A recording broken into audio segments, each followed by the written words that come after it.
Partout dans le monde, on compte des centaines de témoignages d'apparitions d'ovnis surgis de nulle part. J'ai levé les yeux et j'ai vu un énorme vaisseau qui passait silencieusement au-dessus de ma tête. De mystérieux vaisseaux avec des lumières particulières. L'objet est sorti de la forêt, il planait et émettait une lumière pulsante. Des objets qui évoluent à des vitesses extraordinaires. Ces lumières rouges se sont soudain déplacées de façon longitudinale, à une très grande vitesse. On ne savait pas à quoi on avait affaire. Certains pensent que nous ne sommes pas seuls. Je ne pouvais pas quitter ces deux globes des yeux. C'était comme si quelqu'un m'observait. Les sceptiques avancent que rien ne le prouve. D'accord, c'est un objet volant non identifié. Ça ne veut pas dire que c'est d'origine extraterrestre. Mais pour les convaincus, la quête continue. On a un objet, 270 degrés nord. J'en ai deux en même temps dans le cadre.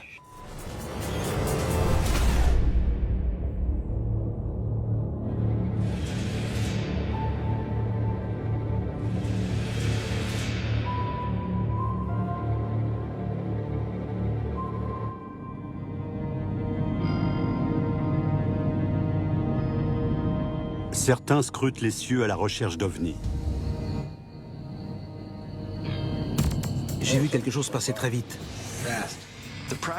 Je veux rassembler un équipement high-tech, des télescopes, des optiques et des caméras de très haute qualité. Doug Trumbull est un homme qui s'est donné une mission. Il faut calibrer l'axe.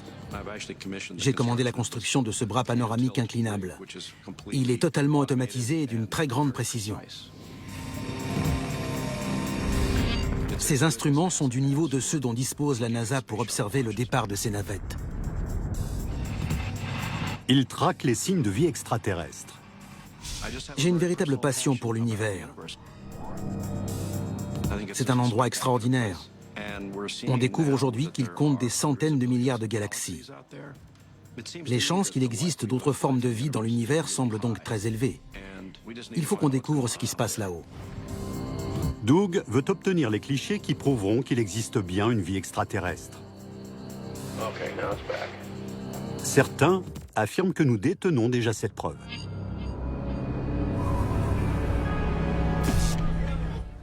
Au Brésil, au Mexique et au Proche-Orient. Des apparitions de ce type sont répertoriées partout dans le monde. Grâce à la technologie moderne, les témoins peuvent maintenant filmer leurs supposées rencontres avec des ovnis sur des caméras vidéo.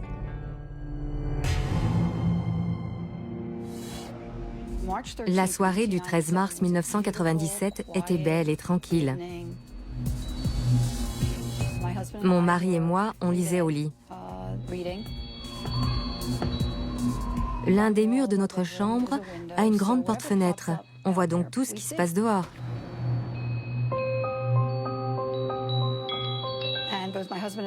Mon mari et moi, on les a vus en même temps. Il faut dire que ces globes étaient énormes. Quand ils sont apparus, on ne pouvait pas ne pas les remarquer. Le médecin Lynn Kitay a été témoin de ce qu'on a surnommé les Lumières de Phénix. Les Lumières de Phénix, c'est une série spectaculaire de témoignages de rencontres d'ovnis. C'est l'apparition d'ovnis la mieux documentée de l'histoire. Selon Nick Pope, un ancien fonctionnaire du ministère de la Défense britannique qui avait été chargé d'un rapport sur les ovnis, il y a eu deux apparitions distinctes. La première série d'apparitions s'est produite à environ 20 heures. Un grand objet en forme de delta est apparu. Les gens ont vu des lumières mouvantes qui formaient un V. Durant de nombreuses heures, des gens qui se trouvaient à 500 km de distance les uns des autres ont affirmé avoir vu une formation de lumière d'environ 1,5 km de large qui se dirigeait vers le sud. L'un de ces témoins, Fife Symington, était alors gouverneur de l'Arizona. Il y avait ces rapports qui arrivaient sur des lumières aperçues au-dessus de Phoenix. Ces apparitions se sont produites vers 20 heures. Au départ, Symington rejette l'idée qu'il pourrait s'agir d'ovnis. Mais des années plus tard, il révélera que lui aussi a été dérouté par ces rapports et qu'il est sorti cette nuit-là pour observer le phénomène de plus près. Soudain, j'ai levé les yeux et j'ai vu un énorme vaisseau qui passait silencieusement au-dessus de ma tête. C'était comme une apparition. C'était vraiment quelque chose. Je n'avais jamais rien vu de pareil. Jamais. C'était un spectacle à vous couper le souffle. Quand on voit ça, on sent qu'on a affaire à un phénomène qui sort totalement de l'ordinaire, à quelque chose de totalement étranger. Les médias ont rapporté que des centaines, voire peut-être des milliers de personnes avaient vu ces lueurs. Vers 21h environ, il y a eu une deuxième vague d'apparitions, que les témoins ont décrites plutôt comme des lumières individuelles. Comme beaucoup d'habitants de Phoenix, Lynn Kitay est captivée par le spectacle de ces lueurs étranges. J'ai sauté de mon lit, enfilé une robe de chambre et pris ma caméra. Je voulais aller sur mon balcon pour braquer ma caméra sur ces lumières. Mais quand j'ai regardé à nouveau, les 6 points lumineux n'étaient plus que 3. Ils formaient comme la pointe d'un V ou d'un triangle. J'ai immédiatement commencé à filmer. Si les témoignages sur la formation et le nombre de lumières varient, Lynn Kitay a réussi à les filmer durant 18 secondes. Ces lumières étaient reliées à quelque chose, ou alors c'étaient d'énormes globes distincts, des boules lumineuses géantes liées par un champ de force qui les maintenait en une solide formation. C'était ce qui semblait si inhabituel. C'était vraiment troublant. Je suis sortie sur le balcon et j'ai immédiatement senti un silence inquiétant, comme si le temps s'était arrêté. Je ne pouvais pas détacher les yeux de ces 2 globes. Je les fixais attentivement et j'avais l'impression qu'ils m'observaient.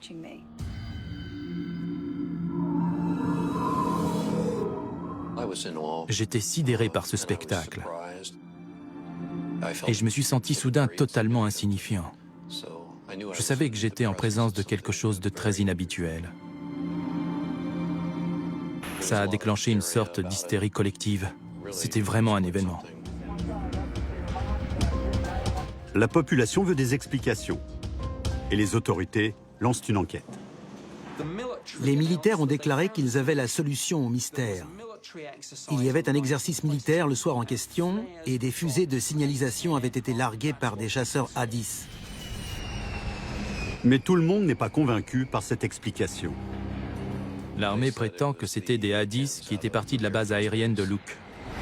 La plupart des témoins affirment que ces lueurs se déplaçaient sans bruit. Ça ne ressemblait absolument pas à des A-10. Le A-10 est un bombardier anti-char très bruyant. On le surnomme le phacochère.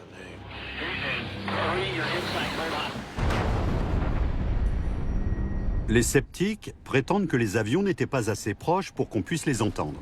Cependant, les partisans des ovnis affirment qu'en dehors de ce problème de bruit, les fusées de signalisation ne peuvent pas expliquer l'objet en forme de V aperçu par beaucoup de témoins.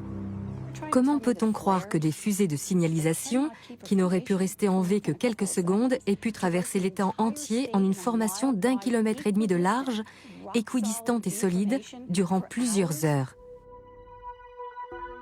Les ovnis sont une sorte de fourre-tout dans lequel entrent tous les objets que les gens voient dans le ciel.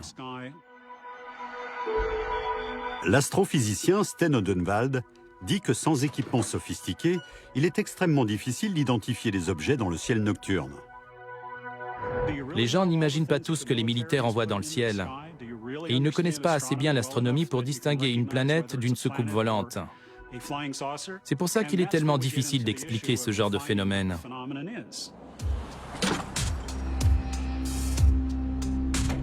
Les sceptiques, comme l'écrivain scientifique Michael Shermer, pensent que l'explication donnée par les militaires pour les lumières de Phoenix est claire et plausible.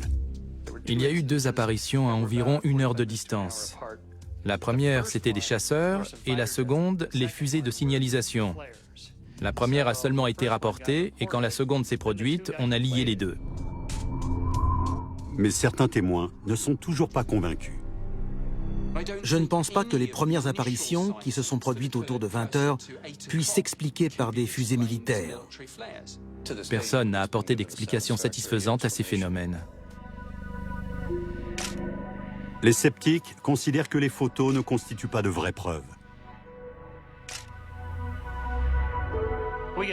Chaque année, on reçoit des dizaines d'images d'ovnis. Elles sont toujours floues, les vidéos ont du grain, des ombres, des lumières. Ça pourrait tout à fait être autre chose. Ce n'est jamais totalement convaincant. Tout le problème est là. Il y a si peu de preuves qu'on ne peut être sûr de rien. Pour prouver à quel point il est facile de créer des images d'OVNI, Shermer nous fait une démonstration très simple. On a mis en scène un exercice, comment contrefaire votre propre OVNI. On a pris pour ça des objets très simples. On n'est jamais très sûr de ce qu'on a vu. Le système de perception humain est peu fiable. On a voulu faire ça pour montrer à quel point il est facile d'être trompé. Pour faire ces photos truquées, on n'a pas eu recours à l'imagerie digitale. Tout est mécanique. C'est très facile à faire. Pas besoin d'outils très sophistiqués pour ça. Si c'est si facile à réaliser, on peut comprendre qu'il soit difficile de se fier aux photos d'OVNI que prennent les témoins. Même les experts ne voient pas la différence. 1, 2, 3. Tout le problème est là. On ne peut pas se fier aux photos. Sur la côte est des États-Unis, le chasseur d'OVNI, Doug Trumbull, est déterminé à obtenir de vraies preuves photographiques de l'existence des OVNI. Il y a une mode des fausses apparitions d'OVNI. Les gens s'amusent avec leurs caméras, leurs ordinateurs et leurs logiciels. Il y a des centaines, voire des milliers de fausses apparitions d'OVNI de ce type sur Internet. C'est très excitant à regarder, parfois même effrayant. Et presque toutes ces photos sont des montages. Trumbull est créateur d'effets spéciaux à Hollywood, inventeur et réalisateur. Il a créé des illusions pour certains des films de science-fiction les plus célèbres de l'histoire du cinéma. Le public me connaît avant tout pour mon travail au cinéma. Sur 2001, l'Odyssée de l'espace, Rencontre du troisième type et Blade Runner. J'ai participé à beaucoup de films qui abordent le thème des extraterrestres. Je me suis parfois demandé, et si ce n'était pas seulement de la fiction? Ça m'exalte de voir les choses de ce point de vue. Ce ne sont peut-être pas juste des histoires, ce n'est peut-être pas uniquement un mythe. Aujourd'hui, il veut utiliser ses compétences pour apporter des preuves irréfutables de l'existence des OVNI. Je connais bien la photo et les technologies de l'image, c'est ce dont je vis. Il me semblait donc logique de voir si je pouvais trouver un moyen de photographier des OVNI d'une façon qui soit scientifiquement valide. Doug Trumbull développe un projet de recherche qui lui permettrait de suivre et de surveiller de possibles activités d'OVNI. Est-ce qu'on a déjà essayé de construire un appareil sophistiqué, à la fois photographique, photogrammétrique et spectrographique, dans le but de photographier des ovnis ou d'autres objets célestes? La réponse est non. En utilisant les meilleures caméras et les meilleures optiques disponibles sur le marché, Trumbull espère rassembler des preuves irréfutables qu'il y a bien quelque chose là-haut. Je veux récolter des données scientifiques qui pourront être évaluées, qui ne seront pas anecdotiques ou montées, qui ne viendront pas d'un téléphone portable.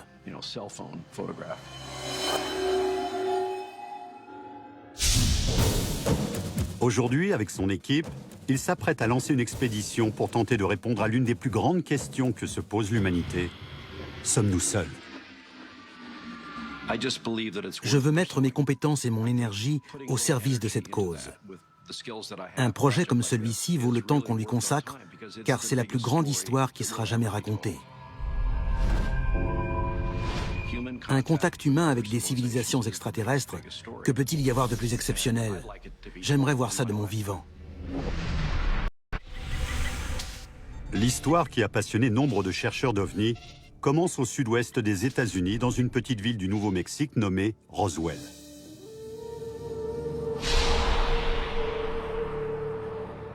Roswell est sans aucun doute l'événement ufologique le plus célèbre au monde. On peut pourtant s'étonner qu'un événement sans témoin oculaire puisse avoir pris cette dimension planétaire.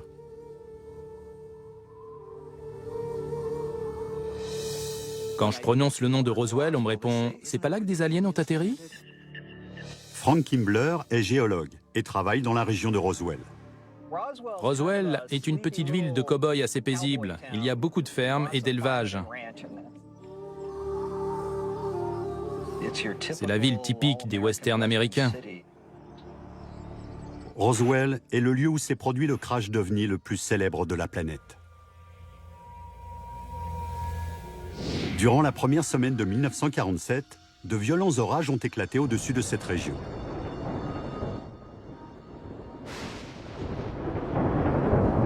Une fois la colère du ciel apaisée, un fermier qui était allé voir l'état de son bétail a trébuché sur quelque chose de très étrange.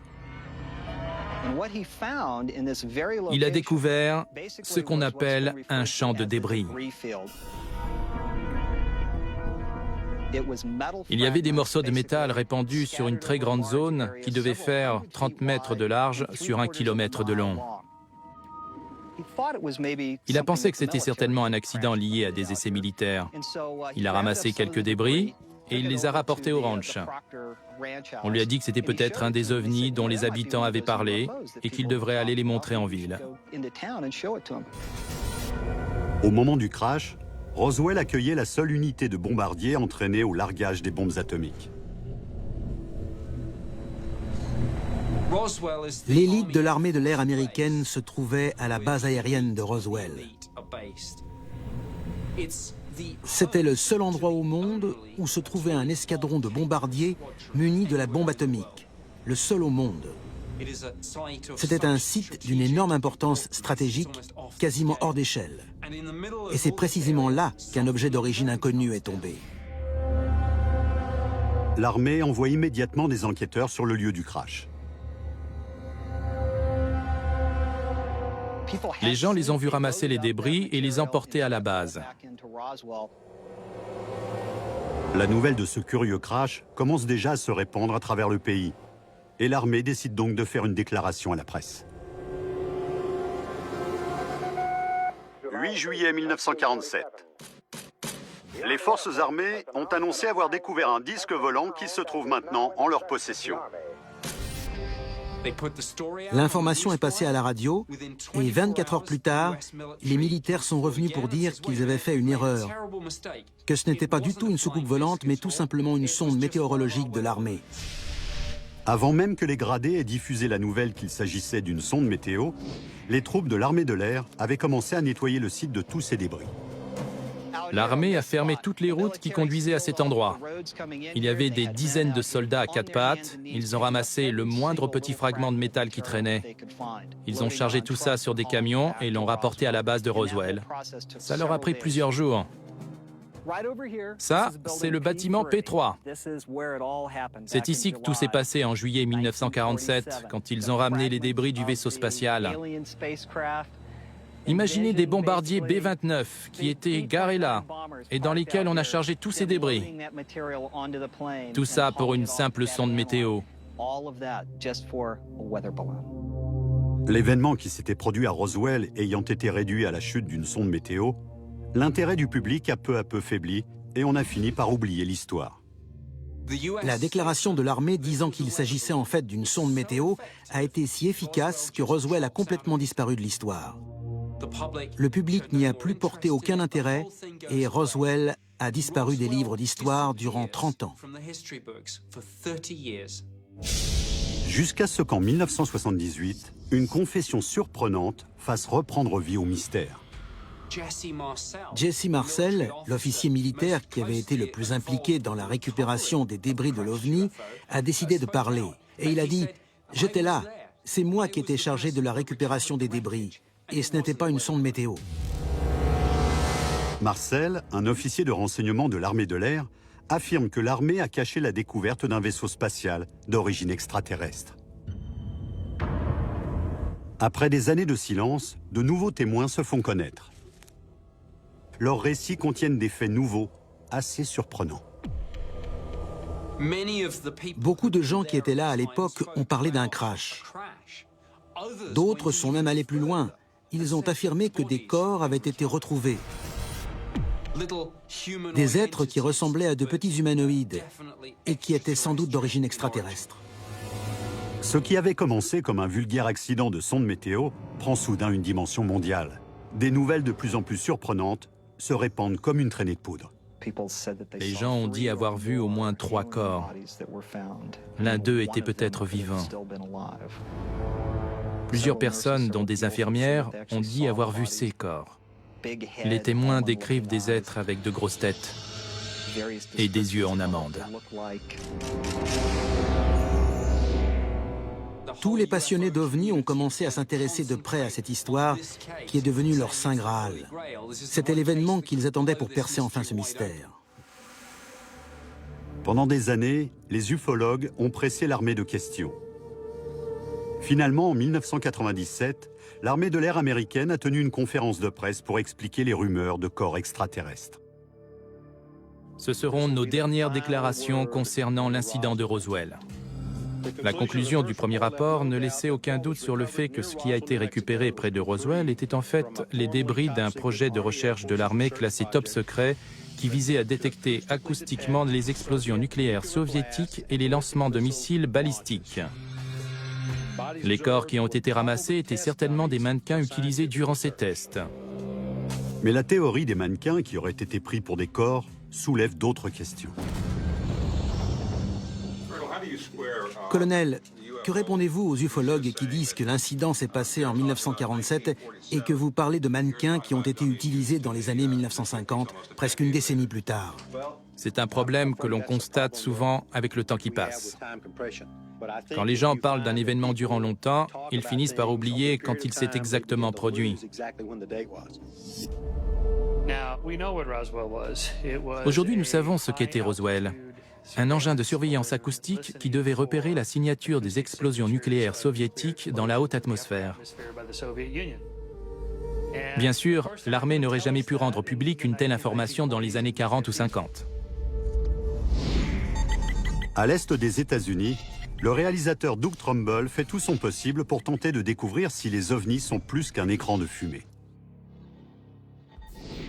Ça, c'est un avion. Il doit être à environ 10 000 mètres d'altitude. Pour réussir à récolter des preuves scientifiquement valides de l'existence des ovnis, Trumbull rassemble toute une batterie d'équipements vidéo high-tech. Nous avons des caméras de vision nocturne avec des intensificateurs de lumière qui peuvent piéger chaque photon et l'agrandir plusieurs milliers de fois. On peut ainsi voir dans le noir comme le fait chaque jour l'armée en Afghanistan. Trumbull pense que les appareils de surveillance classiques ne sont pas assez précis pour chasser les ovnis. Les ovnis semblent se conduire de façon très bizarre. Ils se déplacent de façon inhabituelle, ils clignotent ou ils ont des lumières de couleur étrange. Ce qu'il faut chercher, c'est quelque chose de totalement inexplicable, qui ne correspond pas aux paramètres connus de lumière, de trajectoire, d'altitude, et qui se comporte bizarrement.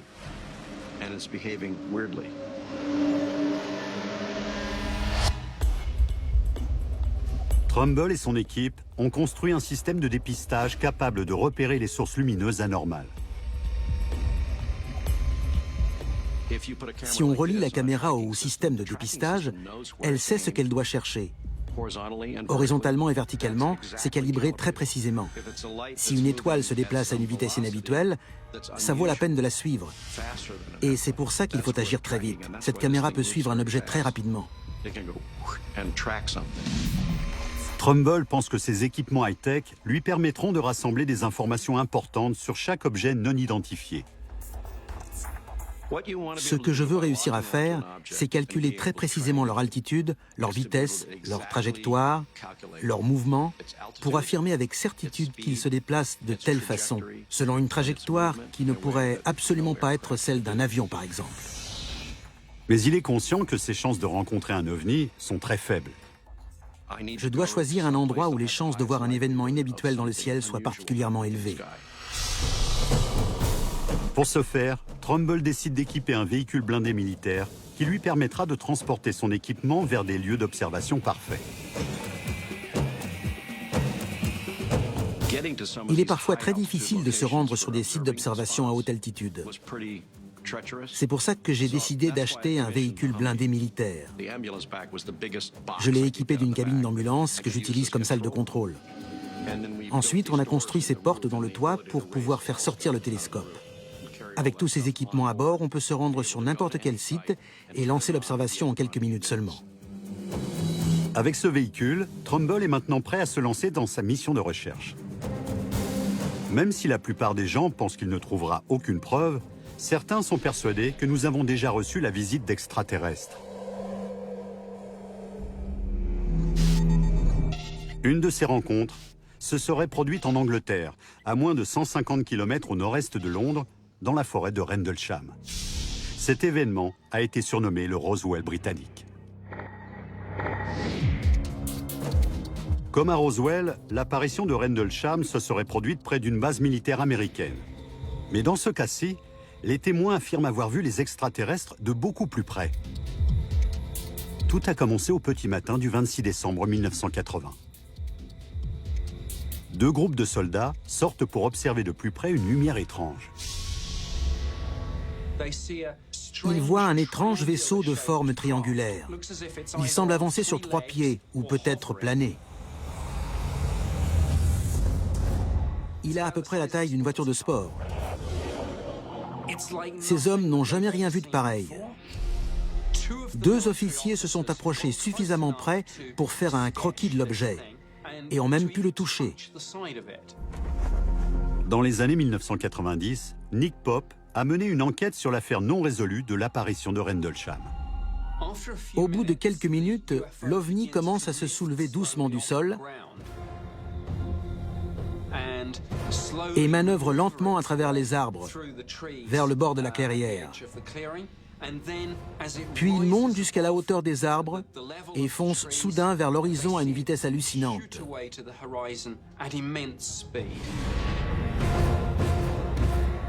Ces hommes n'ont pas vu des lumières dans le ciel. Ils ont rencontré un OVNI.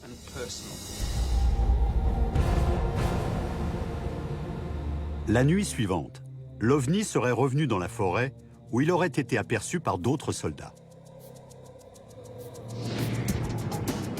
Parmi eux se trouvait le commandant du camp, le colonel américain Charles Holt. C'est ici qu'on est sorti de la forêt, en suivant l'objet. Il avait navigué parmi les arbres avant de sortir par ici.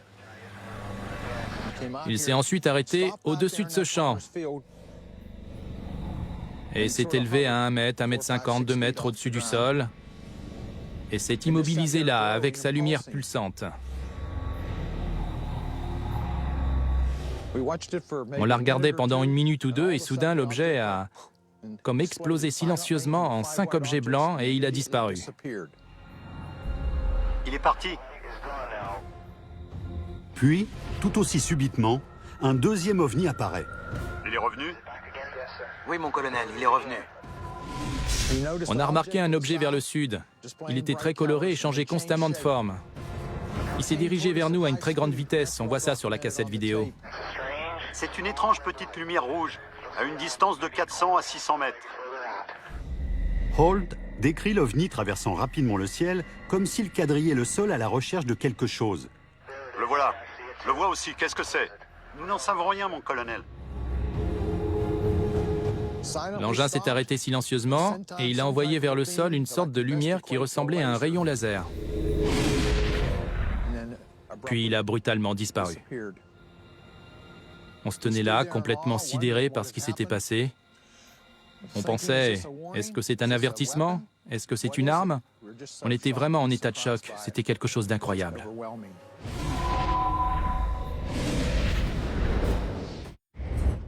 Le colonel de l'armée américaine, Charles Holt, soumet son rapport détaillant l'apparition du supposé OVNI dans les bois de Rendlesham au ministre de la Défense britannique. Alors que les militaires rassemblent des preuves sur le site, l'histoire arrive dans la presse. Et les théories abondent pour expliquer l'événement. Dès qu'on entend des apparitions d'OVNI, qu'il y a des lumières bizarres et qu'il atterrit doucement, on peut penser qu'il s'agit du vieux phénomène du météore. Et justement, ce jour-là, un météore est passé dans le sud de l'Angleterre. On avance une deuxième explication beaucoup plus terre-à-terre. Quelque temps après l'événement, un garde forestier du coin a affirmé que ses témoins avaient pu voir les lumières du phare d'Offord Ness briller mystérieusement à travers les arbres. Et que cela pouvait être l'explication de cette apparition d'OVNI. C'est une étrange petite lumière rouge. Il regarde un endroit précis et il dit qu'il voit une lumière. Ensuite, il y a une pause de 5 secondes. C'est exactement l'intervalle auquel passe la lumière du phare d'Offord Ness. Mais Holt réfute l'hypothèse, car il sait très bien où se trouve le phare. Le phare est ici, à environ 30 degrés de l'endroit où je me trouve, dans un petit creux de la colline. À ce moment-là, on voyait le phare parce que les arbres n'étaient pas aussi grands qu'ils ne le sont aujourd'hui. Il est impossible que le phare puisse expliquer toutes les choses qui ont été rapportées. Et l'un des principaux témoins est un officier de haut niveau, avec une cote de sécurité très élevée, qui a rendu de grands services à son pays. En termes de témoins, on peut difficilement trouver mieux. D'autres témoins sur le site rapportent avoir vu d'étranges traces de brûlures sur des troncs d'arbres. Des trous dans le sol sont supposés marquer l'endroit où l'OVNI a atterri. Mais les sceptiques ont également trouvé des explications à tout ça. Une trace de brûlure sur un pin était due à un coup de hache d'où suintait de la résine. Les traces d'atterrissage n'étaient que des trous creusés par les lapins. Holt et ses soldats testent aussi la zone à la recherche de niveaux de radiation inhabituels. On a un résultat très positif, 7 unités sur une échelle de 5. Ces niveaux de radiation ont été envoyés à l'état-major des renseignements militaires. Ils étaient 7 à 8 fois plus élevés que ce qu'on s'attendait à trouver sur cette zone. Mais les experts en radiation contestent les résultats de Pop. Ils affirment que le matériel et les résultats ne révèlent rien d'inattendu. Ces radiations ont été mesurées avec du matériel inadapté et de mauvaise qualité. Tout cela a généré un chapelet d'erreurs. Il n'y a aucune preuve crédible qui pourrait laisser penser qu'un ovni a atterri dans la forêt de Rendlesham. Le ministre de la Défense britannique estime que le phénomène a été provoqué par une cause inconnue et classe l'affaire. Il conclut que l'événement n'ayant jamais représenté une menace pour la sécurité nationale, il n'est pas nécessaire de faire une enquête plus poussée. L'apparition de Rendlesham reste donc un mystère. Le colonel Holt n'est pas le seul officier militaire américain à affirmer s'être trouvé face à face avec un ovni.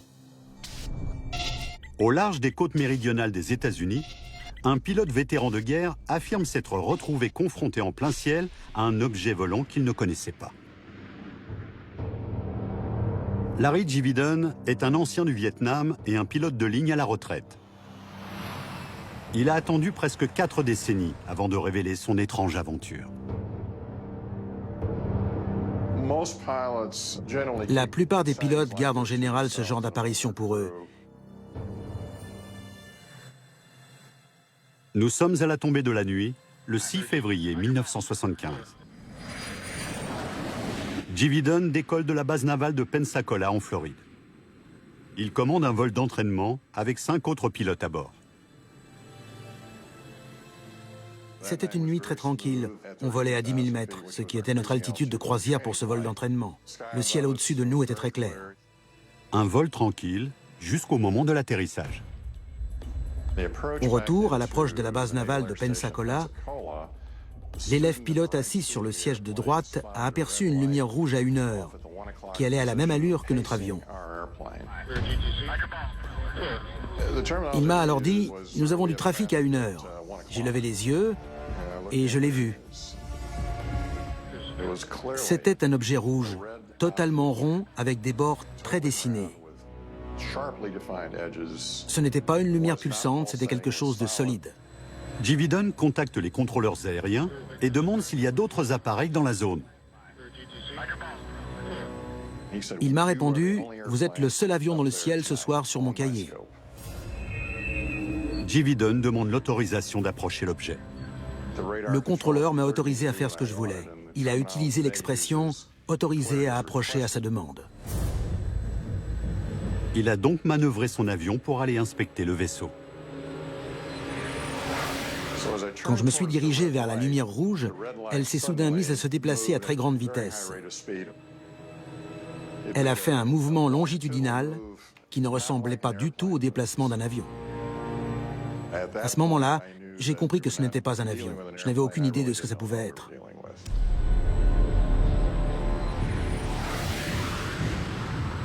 Jividon a dit qu'il volait quasiment à sa vitesse maximale. On allait tous les deux à environ 10 ou 11 km/h. Quand j'accélérais, l'objet faisait de même. C'était sans aucun doute possible un objet aéroporté. J'ai plongé dessous pour regarder le champ d'étoiles et il nous bloquait la vue du ciel. Jividon se souvient que l'objet est resté suspendu dans les airs une trentaine de secondes avant de disparaître. Il n'y a eu aucun signe de propulsion. Il est parti subitement et il a atteint l'horizon en quelques secondes. Il se souvient que la rencontre a duré moins de 5 minutes. En 36 ans de service, j'ai volé environ 19 000 heures et je n'ai jamais rien vu de tel, ni avant ça, ni après. Cette rencontre en plein ciel qu'a vécu Jividon est quelque chose d'extrêmement rare. Mais des milliers de gens ont rapporté avoir vu d'étranges objets volants depuis le sol.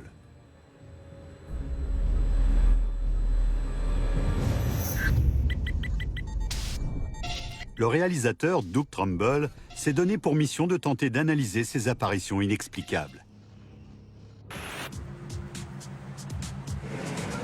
Après 15 ans de préparation, Trumbull se lance enfin dans sa première expédition mobile à la recherche d'OVNI.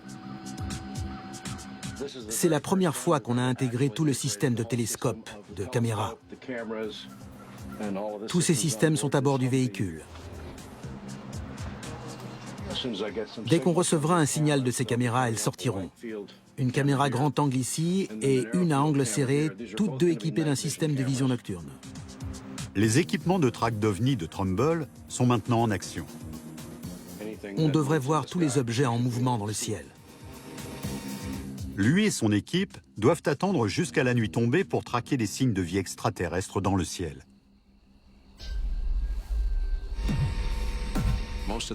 C'est vers 3-4 heures du matin qu'il y a la plus grande activité. Il y a très peu de gens debout à cette heure-là. Et j'ai entendu dire que c'était l'heure de pointe de l'activité aérienne.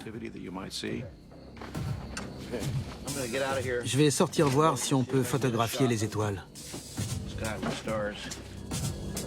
Il teste d'abord la caméra à grand angle dirigée vers le ciel. Voici la caméra qui doit filmer tout le ciel. C'est une caméra CCD munie d'un objectif panoramique qui télécharge tout directement sur cet ordinateur. C'est une exposition de 3 secondes.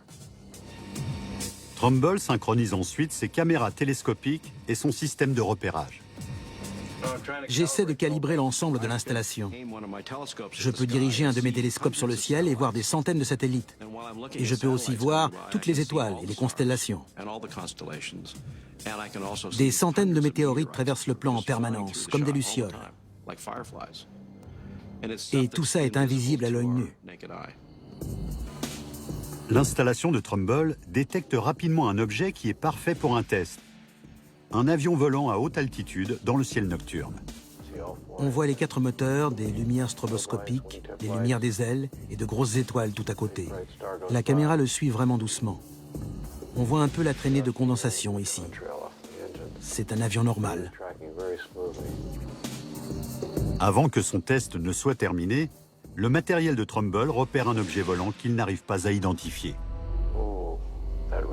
Regardez ces 2 boules lumineuses qui se déplacent. J'en ai 2 dans le cadre en même temps. C'est génial. On a vraiment de la chance.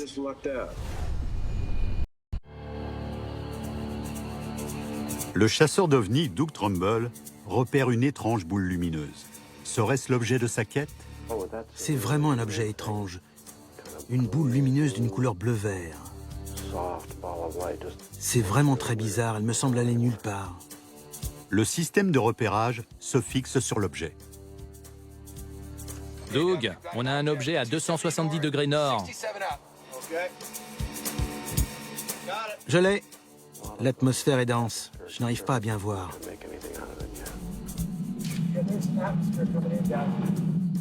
Parfois, on ne peut pas dire avec certitude de quoi il s'agit vraiment. Mais il apparaît rapidement que cette lumière étrange n'est en fait qu'un banal satellite. C'est encore un satellite. Ce soir, Trumbull n'a pas réussi à trouver de preuves convaincantes de l'existence d'une vie extraterrestre. Mais il reste totalement investi dans sa mission de recherche d'OVNI. Et il pense qu'on devrait s'engager plus sérieusement dans la recherche d'une vie extraterrestre. Il nous faudrait 10, 100, 1000 détecteurs peu coûteux qui récolteraient énormément de données aux quatre coins du pays ou aux quatre coins du monde. Ils observeraient le ciel de façon automatique, jour et nuit, et tout ce qu'ils collecteraient serait envoyé dans un centre de traitement des données. S'il y a d'autres êtres quelque part dans l'espace, Trumbull est déterminé à les trouver. Mon but ultime est d'arriver à savoir s'il y a d'autres formes de vie dans l'univers et où nous nous situons, nous les humains, dans le grand réseau cosmique de la vie. C'est là la grande question. Scientifiques et ufologues se disputent inlassablement sur les témoignages de visites extraterrestres sur la Terre. Mais Trumbull n'est pas le seul à croire que la taille de l'univers rend très probable l'hypothèse selon laquelle nous ne serions pas seuls. En tant qu'astronome, je pense qu'il est plausible, si ce n'est inévitable, qu'il y ait de la vie partout dans l'univers.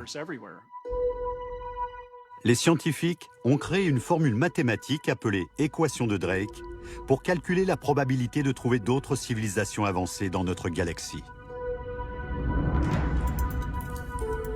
Le nombre qui sort de l'équation de Drake doit donner le nombre de civilisations avancées existant aujourd'hui.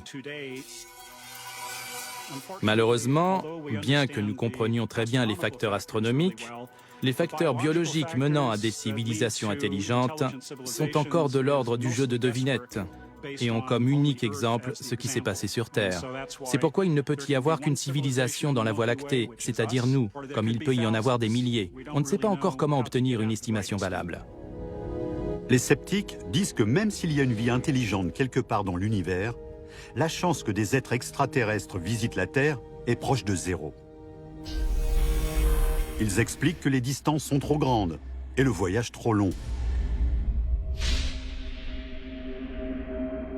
Si on va d'ici à l'étoile la plus proche à la vitesse de la navette Voyager, cela prendrait 70 000 ans. C'est long comme voyage, allongé sur un siège inclinable avec des plateaux repas. Une civilisation avancée, quel que soit son stade de développement, devra toujours se soumettre aux lois de la physique pour ce qui concerne la vitesse de la lumière et la vitesse dans l'espace. C'est un obstacle fondamental qu'une civilisation intelligente doit surmonter. C'est pourquoi le voyage spatial est quelque chose de si compliqué. Mais beaucoup de ceux qui croient que nous ne sommes pas seuls affirment qu'une forme de vie extraterrestre a déjà visité la Terre.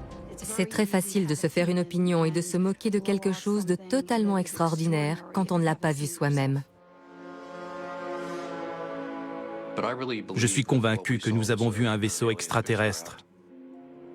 Je ne sais absolument pas pourquoi il a décidé de voler au-dessus de mon État, mais ça a créé un beau ramdam. J'ai toujours dit que je ne savais pas ce que c'était. Tout ce dont je suis sûre, c'est qu'elles existent. On peut se moquer de mon témoignage, ça m'est bien égal. Je suis certain de ce que j'ai vu. Ça change votre vie à jamais. Ça m'a changé à jamais. Ma vision du monde en a été totalement modifiée. Depuis, j'ai vraiment envie de savoir ce que j'ai vu. Mais les sceptiques ne sont pas convaincus. Je veux des preuves. Je suis comme saint Thomas, j'ai besoin de preuves. Y a-t-il de la vie ailleurs? Certainement. Est-ce qu'on nous a rendu visite? Je n'en sais rien, mais les apparitions d'OVNI semblent apporter une preuve crédible, car ce sont souvent des objets qui se conduisent de façon qu'on ne peut reproduire, que ce soit pour leur vitesse ou la façon dont ils manœuvrent. Ces témoignages donnent donc à réfléchir. Les gens ont envie de croire aux extraterrestres parce qu'ainsi ils ont l'impression de ne pas être seuls. Alors qu'est-ce qu'on a au juste? On a l'humanité, ce n'est déjà pas si mal. Alors que le débat fait rage, des hommes comme Doug Trumbull continuent de scruter les cieux à la recherche d'une preuve qui nous assurerait que nous ne sommes pas seuls. Je suis sur un chemin dont j'aimerais voir le bout. J'aimerais avoir la preuve qui me permettrait d'affirmer « ils sont là ». J'aimerais savoir ça. Ce serait vraiment le plus grand scoop de l'histoire.